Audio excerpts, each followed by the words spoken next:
بسم الله الرحمن الرحيم. ألف لام ميم.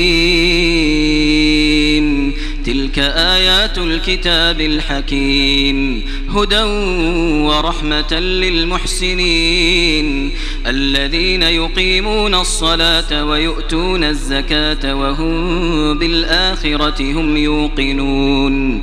أولئك على هدى من ربهم وأولئك هم المفلحون.